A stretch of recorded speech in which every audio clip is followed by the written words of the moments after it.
On చేస్తున్నా. Start. Right. Class start చేసేసి సీనన్న. Okay okay. First నేను రెండవ లెసన్ ఆల్రెడీ కనకది సారు రెండవ లెసన్ స్టార్ట్ చేస్తున్నాను. మీరు అందరు కూడా అన్మ్యూట్ పెట్టుకోండి. వంశీ అయితే రసాయన సమీకరణాల్లో మనకి ఇంగ్లీష్ లో కెమికల్ ఈక్వేషన్స్ అంటాం. ఈ కెమికల్ ఈక్వేషన్స్ లో మనకి already we discussed in the previous classes on different changes that occur around us, and we have classified those changes into physical and chemical changes. Already we learned the previous classes what is that changes, some changes. What is changes? Physical change and chemical changes. Now we just about the changes involved in the following activities in our daily life. What is our daily life? Seenanna, text book నువ్వు share చేస్తావా, నేను share చేయాలా? చేయండి అన్న, చేయండి. నేను after that కొన్ని papers ఉన్నాయి. నువ్వు షేర్ చేసేటప్పుడు చెప్పు, నేను నీకు హోస్ట్ ఇస్తా. Okay okay okay. ఇప్పుడు నేను ఏం చేయాలా? నేను నీకు ఇప్పుడు అంటే టెక్స్ట్ బుక్ అవసరమా? ఒకసారి అవసరమే, కొంచెం సేపు అవసరం. ఫస్ట్ పేజీ రైట్, నేను అది పెడతాను నీకు. ఓకే, అది ఓన్లీ ఇంగ్లీష్ మీడియమే పెట్టండి. సరే సరే, ఓకే.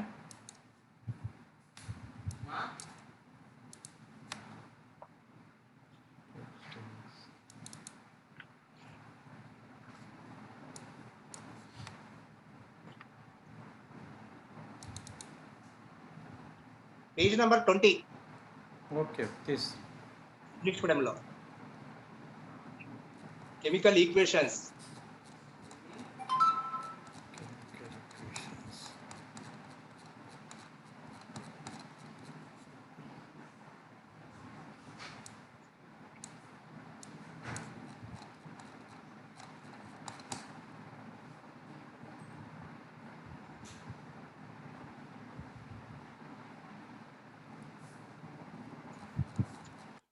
మీరు కూడా టెక్స్ట్ బుక్లు ఉంటే తీసి చూడండి.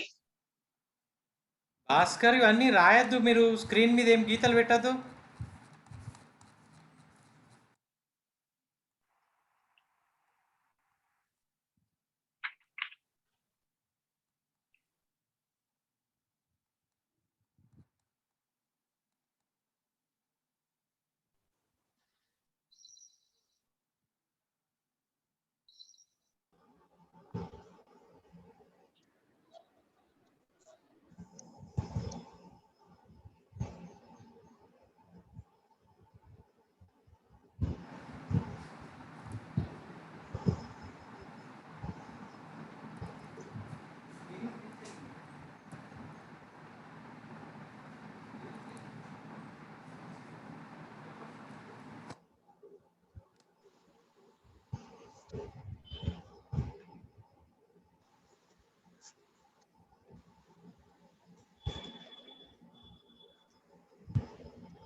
ఓకే, కొంచెం పైకి లేపండి.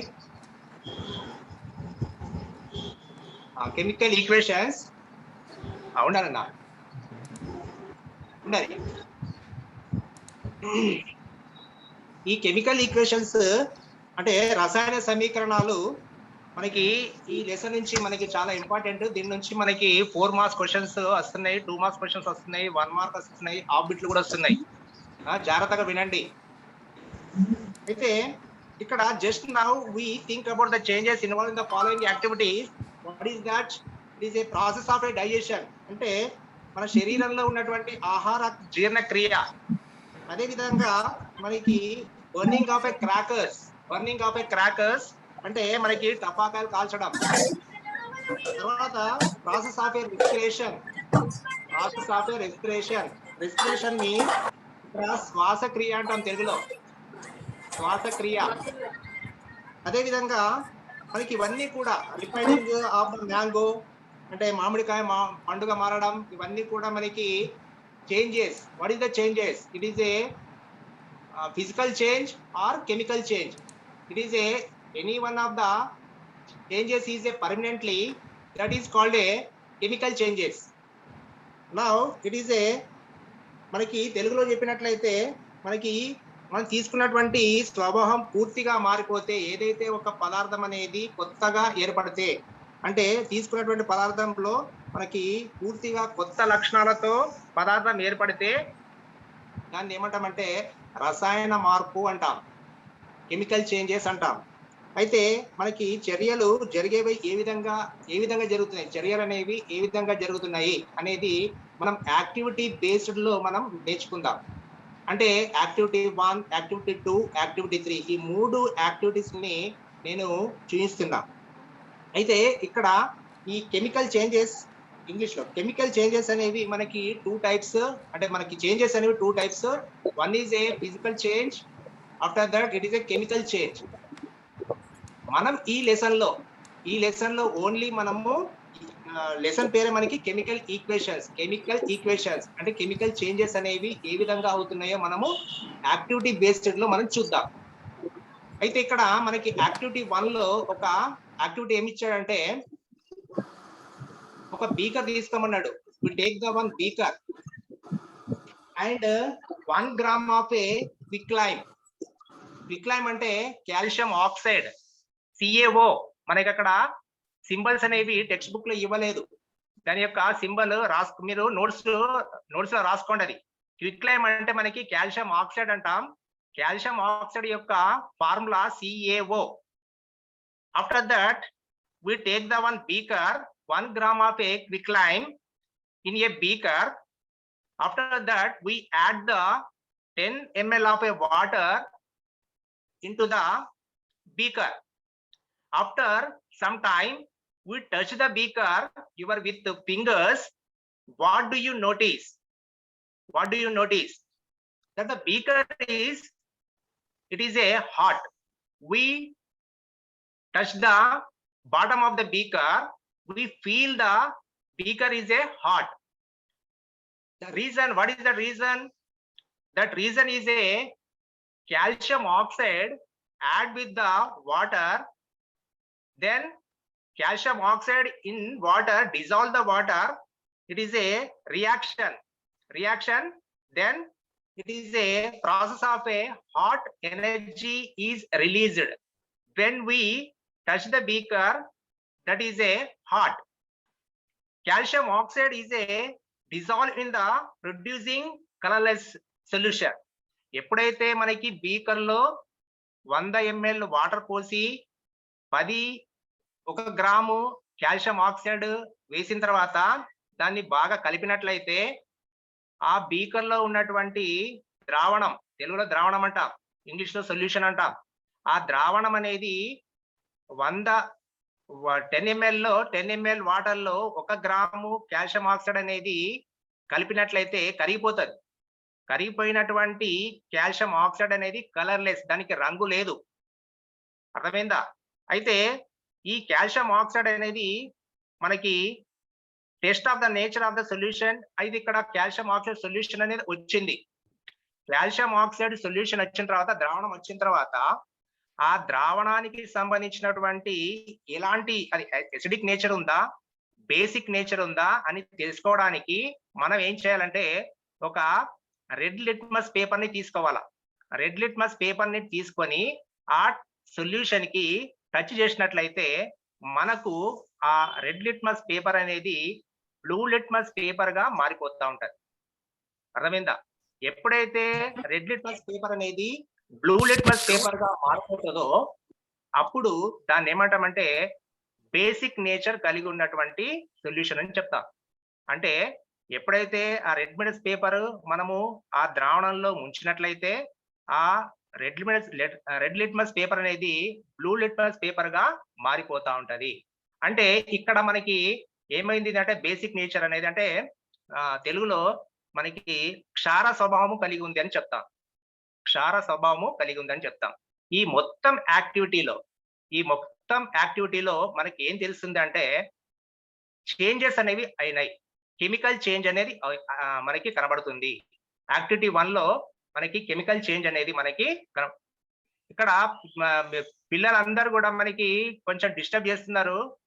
మీకు ఇది చాలా ఇంపార్టెంట్. ఈ క్వశ్చన్ అనేది మనకి యాన్యువల్ ఎగ్జామ్ లో 2 మార్క్స్ అడుగుతున్నాడు. అర్థమవుతుందా? యాక్టివిటీ 2 కూడా మనకి 2 మార్క్స్ అడుగుతున్నాడు. యాక్టివిటీ 3 కూడా 2 మార్క్స్ అడుగుతున్నాడు. మీరు జాగ్రత్తగా వింటే మాత్రమే మనకి అర్థమవుతుంది ఇది. మీరు స్క్రీన్ మీద అంతా గీతలు పెడతా ఉన్నారు. అది కొంచెం పక్కన పెట్టేసి చెప్పింది సరిగ్గా వినండి. తర్వాత మీరు టెక్స్ట్ బుక్ ని బాగా చదివితే మీకు క్లియర్ గా అర్థమవుతుంది. అర్థమైందా? దీన్ని రమణ సార్ హలో, మళ్ళీ అన్మ్యూట్ చేసుకొని ఇది చేస్తున్నారు వీళ్ళు బద్మాష్. ఒకసారి నేను డయాగ్రామ్ చేయిస్తా, ఒకసారి నాకు ఇది చేస్తారా? హోస్ట్ ఇస్తా, ఒక్క నిమిషం నీకు హోస్ట్ ఇస్తా.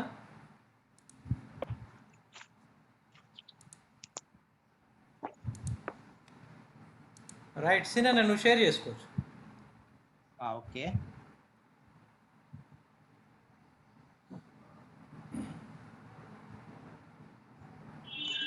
ఇక్కడ చూడండి. యాక్టివిటీ 1 లో నేను ఇప్పుడు చెప్పింది యాక్టివిటీ 1 కెమికల్ ఈక్వేషన్స్. ఇది యాక్టివిటీ 1. నేను మొదటగా ఏం చేశానంటే ఇక్కడ జాగ్రత్తగా చూడండి. ఇక్కడ మనకి టెక్స్ట్ బుక్ లో డయాగ్రామ్ లేదు, నేను ఓన్ గా క్రియేట్ చేసి నీకు చెప్తున్నా. ఇక్కడ ఒక బీకర్ ని తీసుకుంటున్నా. నేను ఇక్కడ ఒక బీకర్ ని తీసుకున్నా. కనబడుతుంది అందరికి? ఒక్కరు రెస్పాన్స్ కండి. ఒక్కసారి జాగ్రత్తగా వినండిగా. ఇక్కడ ఒక బీకర్ ని తీసుకున్నా, అంటే ఫస్ట్ యాక్టివిటీ ఒక బీకర్ ని తీసుకున్నా. We take the 1 beaker, add some 1 gram of a calcium oxide symbol is a CaO. 1 gram of a calcium oxide దీంట్లో తీసుకున్న తర్వాత దీన్నే కాల్షియం ఆక్సైడ్ ని ఏమంటామంటే క్విక్ లైమ్ అంటాం. ఇది ఈ పేరు గుర్తుంచుకోండి, మనకు హాఫ్ బిట్ లో వస్తున్నది ఎగ్జామ్ లో. కాల్షియం ఆక్సైడ్ కి another name is a quick lime. తర్వాత 10 ml of a water pour in the beaker. పోసిన తర్వాత after some time dissolve in the calcium oxide into the water. Calcium oxide అనేది water లో కరిగిపోతుంది. ఈ కరిగిపోయినటువంటి solution కి colour ఉండదు, కలర్లెస్ సొల్యూషన్. దీనికి కలర్ ఉండదు. అయితే ఇక్కడ మనము కింద ఈ బాటల్లో నేను ఇట్లా ఫింగర్ పెట్టాను చూడండి. ఇక్కడ పట్టుకుంటే ఇక్కడ మనం ఇట్లా ఫింగర్ పెడితే నాకు వేడిగా అనిపిస్తుంది. అంటే ఇక్కడ కెమికల్ రియాక్షన్ అనేది జరిగింది. కెమికల్ రియాక్షన్ ఎప్పుడైతే జరిగిందో అక్కడ వాటర్ లో కాల్షియం ఆక్సైడ్ అనేది డిజాల్వ్ అయిపోయి కెమికల్ రియాక్షన్ జరిగి ఇక్కడ టెంపరేచర్ అనేది రిలీజ్ అయింది. ఈ టెంపరేచర్ అనేది మనకి పట్టుకుంటే మనకి తెలుస్తుంది ఇక్కడ. అయితే ఇక్కడ లోపల జరిగినటువంటి కెమికల్ రియాక్షన్స్ అనేవి ఏ విధంగా ఉన్నాయి అంటే మనకి టెక్స్ట్ బుక్ లో ఈక్వేషన్ అనేది ఇవ్వలేదు. ఎట్లా జరిగింది ఓన్లీ ఇక్కడ ఏం చెప్పాడంటే ఇట్లా కరిగిపోతుంది, పట్టుకుంటే మనకి వేడిగా ఉంటుంది అని మాత్రమే చెప్పాడు. ఇక్కడ దీనికి సంబంధించినటువంటి ఈక్వేషన్ ఇక్కడ మీరు రాసుకోండి, అక్కడ నోట్బుక్ లో రాసుకోండి. ఇది ఇక్కడ మీకు టెక్స్ట్ బుక్ లో కూడా లేదు ఇది. అయితే ఏం చేశాను, నేను బీకర్ లో వాటర్ తీసుకున్నాను, 10 gram of వాటర్ తీసుకున్నాను, H2O. దీనికి 1 gram of కాల్షియం ఆక్సైడ్ ని కలిపాను. దీన్ని కాల్షియం ఆక్సైడ్ అంటాం, ఇది వాటర్. ఈ రెండు కూడా దీంట్లో రియాక్షన్ అయ్యి కొంత సమయం తర్వాత మనకి ఏం ఏర్పడుతున్నది, ఇక్కడ కాల్షియం హైడ్రాక్సైడ్ అనేది ఏర్పడుతున్నది. చూడండి ఇక్కడ calcium hydroxide CaOH taken twice 2. దీన్ని చదవడం కూడా ఎట్లా చదవాలంటే CaOH taken twice 2 calcium hydroxide అంటాం. ఈ కాల్షియం హైడ్రాక్సైడ్ అనేది కలర్లెస్ సొల్యూషన్. ఇక్కడ ఈ యాక్టివిటీలో ఫస్ట్ యాక్టివిటీలో మనకి కెమికల్ రియాక్షన్ అనేది జరిగింది. ఇది పర్మనెంట్ చేంజ్, ఇది కెమికల్ ఈక్వేషన్ అంట. అర్థమైందా? ఇది ఫస్ట్ యాక్టివిటీ. ఆఫ్టర్ దట్ క్లియరా? ఎనీ డౌట్ ఇక్కడ? Clear sir. ఈ డయాగ్రామ్ కానీ ఈ ఈక్వేషన్ కానీ ఓన్ ప్రిపరేషన్. ఇక్కడ మనకి యాక్టివిటీ మీ టెక్స్ట్ బుక్ లో చూస్తే ఓన్లీ మ్యాటర్ మాత్రమే ఇచ్చాడు. ఓకేనా, మీరు ఈ విధంగా డయాగ్రామ్ రఫ్ గా గీసుకోండి, తర్వాత ఈక్వేషన్ కూడా రాసుకోండి. ఇది చాలా మోస్ట్ ఇంపార్టెంట్. ఇవన్నీ కూడా మనకి 2 మార్క్స్ లో, ఒక్కొక్కసారి 1 మార్క్ లో అడుగుతున్నాడు. అర్థమవుతుందా? నెక్స్ట్ మనము యాక్టివిటీ, ఇప్పుడు తెలుగు వాళ్ళకు కూడా అర్థమైపోయిందా? Telugu medium maximum Telugu English రెండు కూడా కవర్ చేశాను నేను. ఓకేనా, నెక్స్ట్ ఇక్కడ యాక్టివిటీ కృత్యం 2 చూసినట్లయితే మనకి 2 బీకర్లు తీసుకుంటున్నాడు. ఓకేనా, కృత్యం 2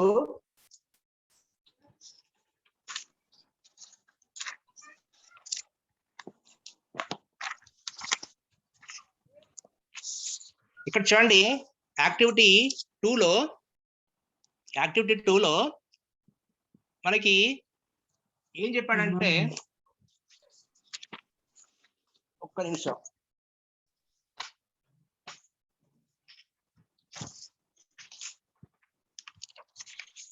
యాక్టివిటీ 2 చూడండి.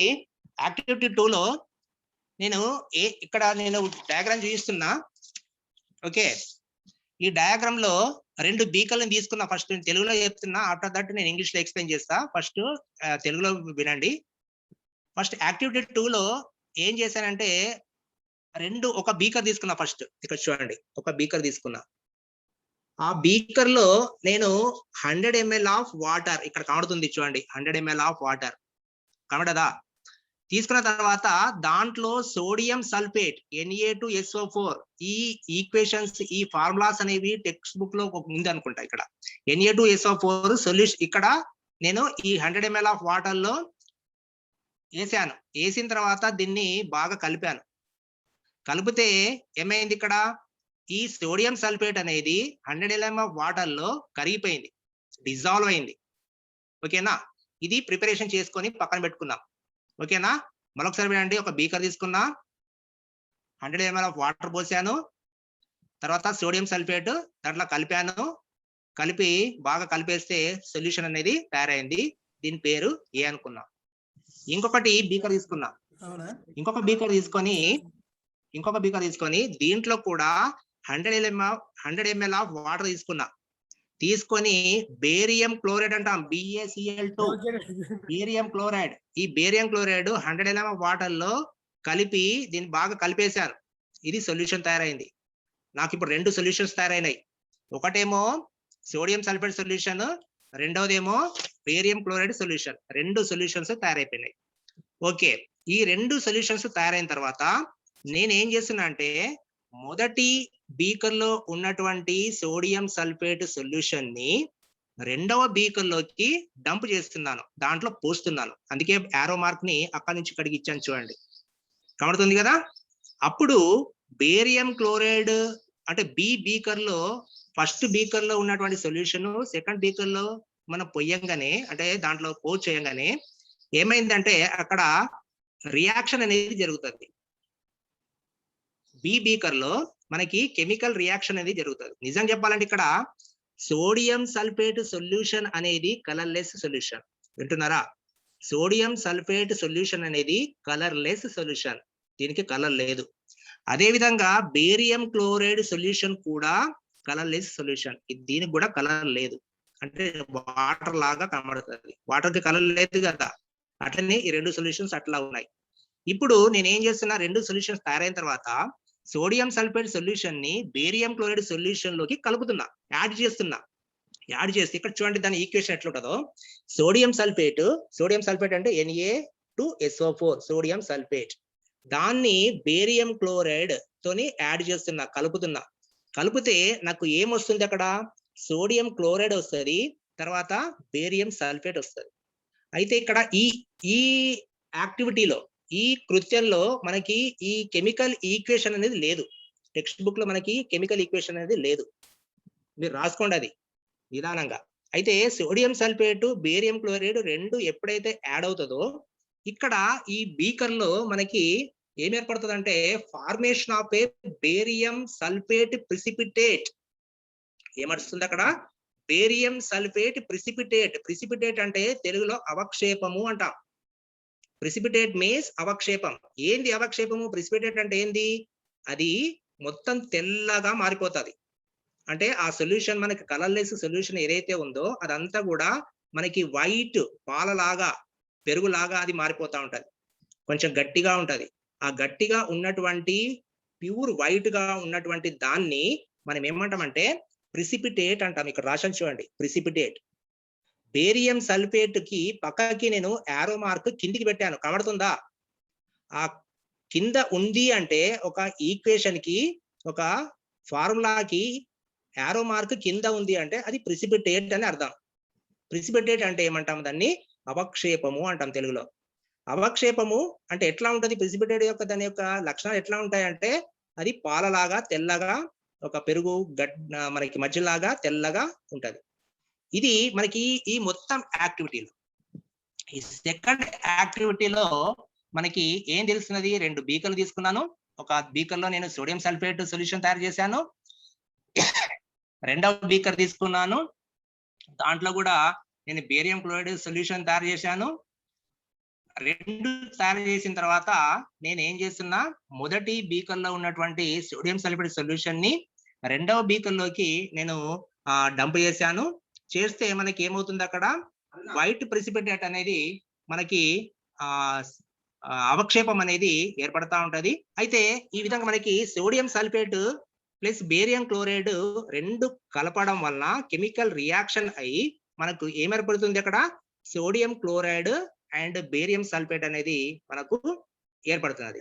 ఈ మొత్తం యాక్టివిటీలో మనము ఏం తెలుస్తున్నది అంటే ఇది ఒక కెమికల్ ఈక్వేషన్. ఇది పర్మనెంట్ కెమికల్ ఈక్వేషన్. అర్థమవుతుందా? పర్మనెంట్ అంటే మళ్ళీ బేరియం సల్ఫేట్ 2 కలిపి ఈ 2 తీసుకుపోయి మళ్ళీ రివర్స్ రాదు. ఇవి 2 కలిపితే ఇవి వస్తాయి అంతే తప్ప ఇవి 2 యాడ్ చేస్తే మళ్ళీ రివర్స్ రావు. ఇట్లా రివర్స్ రాకుండా ఉండి పర్మనెంట్ చేంజ్ అవుతే దాన్ని ఏమంటామంటే కెమికల్ రియాక్షన్, కెమికల్ ఈక్వేషన్ అంట. అర్థమైందా? ఇప్పటికి మనకి ఏమేమి చెప్పుకున్నాం? ఒకటేమో మనం క్విక్లైమ్ యాక్టివిటీ 1 ఒకటైంది, యాక్టివిటీ 2 ఒకటైంది. మీకు ఇక్కడ మన టెక్స్ట్ బుక్ లో ఉన్నటువంటి డయాగ్రామ్ అయితే మనకు అది అంతా నీట్ గా లేదు. డైరెక్ట్ గా కలిపాడు, అక్కడ వైట్ గా కలిపాడు. నేను క్లియర్ గా 2 బీకర్లని తీసుకొని కదా, 2 బీకర్లు తీసుకొని నేను ఎక్స్ప్లెయిన్ చేశాను. తర్వాత కింద ఉన్నటువంటి ఇక్కడ ఈక్వేషన్ కూడా, ఈ ఈక్వేషన్ కూడా మనకు టెక్స్ట్ బుక్ లో లేదు. ఇది మీరు ఈక్వేషన్ లో రాసుకోండి. ఇంకా నీకు ఇక్కడ ఇది దీంట్లో చాలా కాన్సెప్ట్ ఉంది. ఈ ఈక్వేషన్ లో చాలా కాన్సెప్ట్ ఉంది. దీన్ని ఇంకా నీకు క్లియర్ గా చెప్పాలంటే ఇక్కడ ఏంటంటే ఇక్కడ బ్యాలెన్సింగ్ ఈక్వేషన్ నెక్స్ట్, ఇప్పుడు నేను నెక్స్ట్ చెప్పేది ఎట్లా చెప్పాలంటే ఇక్కడ బ్యాలెన్సింగ్ ఈక్వేషన్స్ ఉన్నాయి. ఇప్పుడు నేను నెక్స్ట్ క్లాస్ బ్యాలెన్సింగ్ ఈక్వేషన్సే. అయితే ఇక్కడ బ్యాలెన్సింగ్ ఈక్వేషన్స్ అంటే ఒక్కసారి చూడండి, ఇక్కడ యారో మార్క్ కి లెఫ్ట్ సైడ్ ఉన్నటువంటిది, యారో మార్క్ కి రైట్ సైడ్ ఉన్నటువంటిది. యారో మార్క్ కి లెఫ్ట్ సైడ్ ఉన్నటువంటి దాన్ని రియాక్టెంట్స్ అంటాం. ఇక్కడ ఏమంటాం? వీటిని రియాక్టెంట్స్ అంటాం. తెలుగులో క్రియాజనకాలు అంటాం. అదేవిధంగా యారో మార్క్ కి రైట్ సైడ్ అంటే కింద ఇక్కడ పట్టలేదు కాబట్టి కింద రాశాను. రైట్ సైడ్ ఉన్నటువంటి వాటిని రియాక్టెంట్స్ అండ్ ప్రొడక్ట్స్ అంటాం. ఇంగ్లీష్ లో వీటిని ఏమంటాము? ప్రొడక్ట్స్ అంటాం. తెలుగులో క్రియాజన్యాలు అంటాం. క్రియాజనకాలు, క్రియాజన్యాలు, రియాక్టెంట్స్, ప్రొడక్ట్స్. అయితే ఈ క్రియాజనకాలు, క్రియాజన్యాల యొక్క మొత్తం ద్రవ్యరాశి ఎట్లా ఉండాలా? సమానంగా ఉండాలి. క్రియాజనకాల యొక్క మొత్తం ద్రవ్యరాశి క్రియాజన్యాల యొక్క మొత్తం ద్రవ్యరాశికి సమానంగా ఉండాలి. అట్లా ఉన్నప్పుడే దాన్ని ఏమంటామంటే బ్యాలెన్సింగ్ ఈక్వేషన్ అంటాం. తెలుగులో తుల్య సమీకరణం అంటాం. అర్థమైందా? ఈ తుల్య సమీకరణాలకు సంబంధించినటువంటి క్వశ్చన్ మనకి యాన్యువల్ ఎగ్జామ్ లో 4 మార్క్స్ కి అడుగుతున్నాడు ఖచ్చితంగా. ఈసారి ఇప్పుడు 2 సంవత్సరాల నుంచి మనకి ఎగ్జామ్స్ లేవు కాబట్టి ఖచ్చితంగా చెప్తున్నాను కదా, కెమికల్ ఈక్వేషన్స్ ఈ లెసన్ నుంచి మనకి చాలా మటుకు లాంగ్ క్వశ్చన్ రావడానికి అవకాశం ఎక్కువగా ఉంది. అయితే ఈ కెమికల్ ఈక్వేషన్స్ లో ఇక్కడ చూడండి, ఇక్కడ సోడియం సల్ఫేట్ లో సోడియంలో 2 ఉన్నాయి, కనుతున్నాయా? 2 సోడియంలో 2 ఉన్నాయి. సల్ఫర్ లో SO4 అనేది ఒకటే, ఇదంతా కూడా ఒకటే. బేరియం అనేది ఒకటి ఉంది, క్లోరిన్ లో 2 ఉన్నాయి. ఇదే సేమ్ ఇక్కడ కూడా అంతే ఉండాలా. ఇక్కడ చూడండి సోడియంలో 2 అన్నాను, ఇక్కడ ఇక సోడియం ఉంది, ఇక్కడ 2 ఉంది, సోడియం 2 అంటే ఇక్కడ 2 సోడియంలు అన్నమాట. తర్వాత క్లోరిన్లు ఇక్కడ ఎన్ని ఉన్నాయి? 2 ఉన్నాయి. Cl2 ఉంది కదా, ఇక్కడ 2 ఉన్నాయి. ఇక్కడ కూడా ఇక Cl, ఇక్కడ 2, కాబట్టి క్లోరిన్లు కూడా 2 ఉన్నట్టు. అదే విధంగా ఇప్పుడు మనకి ఇంకా ఏం మిగిలింది? సల్ఫర్ ఉంది, SO4.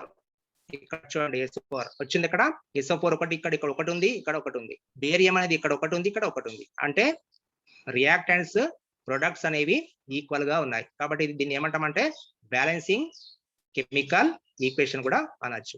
అయితే మనకి ఏం చేస్తుందంటే మనకి స్కెల్టన్ ఈక్వేషన్స్ ఇస్తాడు. అంటే మనకి తెలుగులో ఏమంటామంటే మనకి అది బ్యాలెన్స్ కానటువంటి ఈక్వేషన్ ఇస్తాడు. ఇచ్చేసి మనకు ఏమంటాడంటే దీన్ని బ్యాలెన్స్ చేయమంటాడు. అర్థమైందా? ఇది మనకు చాలా సార్లు ఎగ్జామ్ లో 4 మార్కులకు ఇచ్చాడు. 4 ఈక్వేషన్స్ అన్బ్యాలెన్స్డ్ ఇచ్చిన తర్వాత దాన్ని బ్యాలెన్స్ చేయమంటాడు. అర్థమైందా? కాబట్టి అవి ఎట్లా చేయాలనో ఒక్కొక్కటి ఎగ్జాంపుల్ తీసుకొని నేను నెక్స్ట్ క్లాస్ లో దాన్ని ఎక్స్ప్లెయిన్ చేస్తా. ఇప్పుడు మనము ఇది జస్ట్ నేను ఓవర్లుక్ గా ఇచ్చాను మనకి బ్యాలెన్సింగ్ ఈక్వేషన్స్. ఆఫ్టర్ దట్ నేను యాక్టివిటీ 3 ని కూడా నేను ఎక్స్ప్లెయిన్ చేస్తా. యాక్టివిటీ 3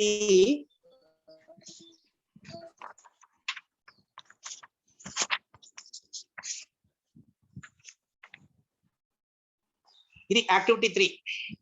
ఓకేనా? యాక్టివిటీ 3లో మనకి ఏమంటున్నాడంటే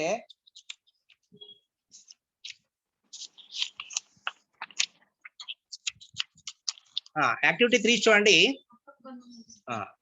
యాక్టివిటీ 3 చూడండి, ఇక్కడ ఒక కోనికల్ ఫ్లాస్క్ తీసుకున్నాడు. యాక్టివిటీ 3 కృత్యం 3 ఇంగ్లీష్ లో. చాలా ఇది మాత్రము మనకి చాలా సార్లు అడిగాడు. చాలా సార్లు అంటే చాలా సార్లు, మోస్ట్ ఇంపార్టెంట్ ఇది. మీరు కావాలంటే మీ దగ్గర మీ సీనియర్ల దగ్గర మోడల్ పేపర్లు ఉంటే ఒకసారి చెక్ చేసుకోవచ్చు. ఈ క్వశ్చన్ అనేది ఎన్నిసార్లు వచ్చింది అన్నది 2 మార్కులకు అడుగుతున్నాడు. 2 మార్కులకి ఈ క్వశ్చన్ అడుగుతున్నాడు. మీరు జాగ్రత్తగా డయాగ్రామ్ ని డ్రా చేసి దాని యొక్క పార్ట్స్ ని అక్కడనే పక్కకు రాసి అది ఏ విధంగా చర్య జరుగుతుంది అనేది మీరు ఎక్స్ప్లెయిన్ చేసి ఇక్కడ ఉన్నటువంటి ఈక్వేషన్ ని క్లియర్ గా రాసినట్లయితే మీకు 2 మార్క్స్ అనేవి ఈజీగా వస్తాయి. అర్థమైందా? కాబట్టి ఇది ఏదైతే ఈ కృత్యం ఉందో చాలా మోస్ట్ ఇంపార్టెంట్. ఇంతకుముందు చెప్పింది ఒకటి, ఇదొకటి. ఫస్ట్ది చాలా తక్కువ టైంలో వచ్చింది. రెండవది, మూడవది యాక్టివిటీ 2 అయితే చాలా సార్లు వచ్చింది ఎగ్జామ్ లో. మీరు కావాలంటే మీరు మోడల్ పేపర్లు కూడా చెక్ చేసుకోవచ్చు, ప్రీవియస్ మోడల్ పేపర్స్. సరే, ఇక్కడ నేను ఒకసారి ఈ యాక్టివిటీ 3 ని ఎక్స్ప్లెయిన్ చేస్తున్నా, జాగ్రత్తగా వినండి. ఫస్ట్ నేను ఇంగ్లీష్ లో చెప్తున్నా, తర్వాత నేను తెలుగులో ఎక్స్ప్లెయిన్ చేస్తాను. First we take the few zinc granules into the conical flask. First, a few zinc granules in a conical flask. ఇక్కడ ఉన్నటువంటి దాన్ని కోనికల్ ఫ్లాస్క్ అంటాం. శాంకవ కుప్పే అంటాం తెలుగులో. శాంకవ కుప్పే, ఈ ఆకారంలో ఉన్నటువంటి దాన్ని శాంకవ కుప్పే, కోనికల్ ఫ్లాస్క్ అంటాం. సరే, take a few zinc granules in a conical flask. కొన్ని జింక్ ముక్కల్ని దీంట్లో వేయండి అంటున్నాడు. నెక్స్ట్ ఏం చేయమంటున్నాడు? Add about 5 ml of dilute HCl. అంటే ఒక 5 ml సజల హైడ్రోక్లోరిక్ యాసిడ్ ని దీంట్లో పోయమంటున్నాడు. Add about 5 ml of dilute HCl in zinc granules in the conical flask. ఓకేనా? ఈ కోనికల్ ఫ్లాస్క్ లో వేయమంటున్నాడు. ఓకేనా? వేసిన తర్వాత some time we observe the changes in the conical flask. కొంత సమయం తర్వాత ఈ కోనికల్ ఫ్లాస్క్ లోపల మనం చూసినట్లయితే ఏం జరుగుతుంది అక్కడ? Now keep a burning match stick near the mouth of the conical flask. వెలిగించినటువంటి అగ్గి పుల్లని శాంకవ కుప్పే యొక్క పైన మనము ఉంచినట్లయితే అక్కడ గ్యాస్ అనేది, హైడ్రోజన్ గ్యాస్ అనేది పైకి వస్తూ ఉంటది. ఎప్పుడైతే జింక్ ముక్కలలో హైడ్రోక్లోరిక్ ఆమ్లాన్ని మనము వేసినప్పుడు కొంచెం సమయం తర్వాత ఒక గ్యాస్ అనేది బయటకు వస్తుంది. అది ఏం గ్యాస్ మనకు తెలియదు. ఆ గ్యాస్ అనేది ఎప్పుడైతే బయటకు వస్తుందో, పొగలు పొగలుగా స్మోక్ లాగా బయటకు వస్తుందో, అప్పుడు మనం వెలిగించినటువంటి ఒక అగ్గి పుల్లని దాని యొక్క మౌత్ దగ్గర అగ్గి పుల్లని వెలిగించినట్లయితే అది పాప్ సౌండ్, టప్ అనే సౌండ్, తెలుగులో ఏమంటామంటే టప్ అనే సౌండ్, ఇంగ్లీష్ లో పాప్ సౌండ్ అంటాం. అనే సౌండ్ తోని అది మనకు ఆరిపోతా ఉంటది. అయితే ఎప్పుడైతే సౌండ్ పాప్ సౌండ్ వచ్చిందో, మరి వచ్చినటువంటి గ్యాస్ ఏమై ఉంటుంది అంటే, now keep a burning match stick near the mouth of the conical flask. Now we get pop sound. That is the released the hydrogen gas. మనకి బయటకు వచ్చినటువంటి గ్యాస్ ఏది? అది హైడ్రోజన్ గ్యాస్ అనేది మనకు తెలుస్తుంది. అర్థమైందా? మరి ఇక్కడ లోపల జరిగినటువంటి కెమికల్ రియాక్షన్ అనేది ఏ విధంగా జరిగింది? కోనికల్ ఫ్లాస్క్ లో మనం ఏం చేసాము? జింక్ ముక్కలు వేసాం, హైడ్రోక్లోరిక్ ఆమ్లాన్ని వేసాం, HCl ని. చర్య జరిగి మనం నిజంగా అక్కడ bottom of the touch the bottom of the conical flask, we feel the hot. అక్కడ మనకి కోనికల్ ఫ్లాస్క్ ని మనం కింద ముట్టుకున్నట్లయితే అది చాలా వేడిగా ఉంటది. అంటే అక్కడ ఏం జరిగింది? కెమికల్ రియాక్షన్స్ అనేవి జరిగినాయి. అయితే ఇక్కడ కెమికల్ రియాక్షన్ ఎట్లా జరిగింది? మరి అక్కడ లోపల ఏం జరిగింది అంటే, చూడండి, నేను ఏం చేశాను? జింక్ ముక్కలు వేసాను ఫస్ట్, జడన్. దానికి ఏం చేశాను? హైడ్రోక్లోరిక్ ఆమ్లాన్ని కలిపాను, హైడ్రోక్లోరిక్ యాసిడ్ ని కలిపాను. ఆ రెండు కలిపిన తర్వాత నాకు ఏం ఏర్పడ్డది? Zinc chloride. లోపల సొల్యూషన్ అట్లనే ఉంది, బయట మాత్రం హైడ్రోజన్ గ్యాస్ అని బయటకి వెళ్ళిపోయింది. అక్కడ యారో మార్క్ పైకి ఉంటే, ఎక్కడన్నా మీకు ఈక్వేషన్ లో యారో మార్క్ పైకి ఉంటే అది గ్యాస్ లాగా మనము అర్థం చేసుకోవాలి. ఇంతకుముందు చెప్పాను, యారో మార్క్ కిందికి ఉంటే anyone, what is that? Precipitate. తెలుగులో అవక్షేపము అంటాం. ఓకేనా? హైడ్రోజన్ గ్యాస్ పైకి ఉంది అటు కాబట్టి ఇది గ్యాస్, ఆరో మార్క్ కిందికుంటే అది ప్రెసిపిటేట్ అనేది మనకి అర్థమవుతుంది. ఈ విధంగా మనకి ఈ ఈక్వేషన్ కూడా మనకి టెక్స్ట్ లేదు, మళ్ళీ ఈ ఈక్వేషన్ రాయలేదు, మీరు రాసుకోండి. ఇది అర్థమైందా? ఇది ఈక్వేషన్ అనేది HCl, జింక్ ముక్కలు వేసాం ఫస్ట్, HCl తర్వాత దాంట్లో పోజ్ చేసాము. After some time we observe the conical flask, then gas is evaporate, బయటకు వస్తుంది. Then we take the burning of a matchstick near mouth of the conical flask. Then we get a pop sound. That gas is a hydrogen gas. Then it is total. We conclude that the activity in third, what is the? It is a one of the chemical reaction, chemical change. ఓకేనా? ఇది కూడా ఒక chemical change అనేది మనకు అర్థమవుతుంది. ఓకేనా? ఇది చాలా చాలా చాలా అన్నా 4 minutes ఉంది, 3.5 minutes ఉంది. Some of J. ఓకే, అయిపోయింది. ఓకే. అయితే ఇక్కడ కూడా మనకి ఈ 3 యాక్టివిటీస్ చాలా, నేను చెప్పాను కదా, యాక్టివిటీ 1 కొంచెం ఇంపార్టెంట్, అది కూడా వచ్చింది. యాక్టివిటీ 2, యాక్టివిటీ 3 నేను చాలా తక్కువ టైంలో చెప్పాను. ఇవి ఈ 2 కూడా మీరు ఇంటికాడ బాగా ప్రాక్టీస్ చేయండి. నేను ఏదైతే ఇక్కడ చూపిస్తున్నానో ఆ డయాగ్రామ్స్ కానీ ఈక్వేషన్ కానీ మీరు ప్రాక్టీస్ చేయండి, చదవండి, తర్వాత చూడకుండా రాయడానికి ప్రయత్నం చేయండి. ఓకేనా? ఇవి ఎట్టి పరిస్థితుల్లో ఇవి వింటే మీకు నేను చెప్తున్నా కదా, ఆఫ్టర్ దట్ ఎగ్జామ్ రాసిన తర్వాత ఎగ్జామ్ పేపర్లో నేను చూపిస్తాను, యాన్యువల్ ఎగ్జామ్ పేపర్లో నేను చూపిస్తా. ఈ రెండిట్లో ఏదో ఒకటి ఉంటుంది, 2 మార్క్స్ లో ఖచ్చితంగా ఉంటది. కాబట్టి ఇవి ప్రాక్టీస్ బాగా చేయండి. ఓకేనా? Any one doubt? మీకు ఇంకా ఏమైనా డౌట్ ఉంటే నాకు పర్సనల్ గా కాల్ చేయండి, లేకపోతే గ్రూప్ లో మీరు ఏదైనా పెట్టండి, నేను గ్రూప్ లో నేను దానికి రెస్పాన్స్ ఇస్తాను. ఓకేనా? అందరు విన్నారా? విన్నాం సార్. ఇంకేమైనా డౌట్ ఉందా దీంట్లో? ఓకే. తెలుగు వాళ్ళు కూడా మీకు నేను మాక్సిమం తెలుగు కూడా కవర్ చేశాను, ఇంగ్లీష్ కూడా కవర్ చేశాను. ఓకేనా? ఏమన్నా డౌట్ ఉంటే నాకు నా పర్సనల్ నంబర్ కి ఫోన్ చేయండి, లేకపోతే గ్రూప్ లో నాకు ఏదైనా డౌట్ ఉంటే గ్రూప్ లో పెట్టండి, దానికి నేను రెస్పాన్స్ అవుతాను. ఓకేనా? Sir Thank okay you. అన్న thank you thank you seen అన్న, చాలా ఎక్సలెంట్, Thank you. బాగుంది. Thank you, sir. స్టూడెంట్స్ మీ అందరికి ఒక ఇంపార్టెంట్ నోటీస్, ఆల్రెడీ నేను అటెండెన్స్ మార్కింగ్ చేస్తున్నాను. ఇంగ్లీష్ మీడియంలో కూడా ఇప్పుడు మనకు దాదాపు 36 మంది ఉన్నారు. ఇందులో ఒక 15-16 మంది మాత్రమే ఇంగ్లీష్ మీడియం పిల్లలు కనబడుతున్నారు. 21-22 మందిలో అందులో మేమిద్దరమే ఉన్నాం, నేను సార్ ఉన్నాం. అంటే 19 మంది ఇప్పుడు ఉన్నారు. ఫస్ట్ మార్నింగ్ జాయిన్ అయిన వాళ్ళు 26 మంది, 26-27 మంది జాయిన్ అయ్యారు.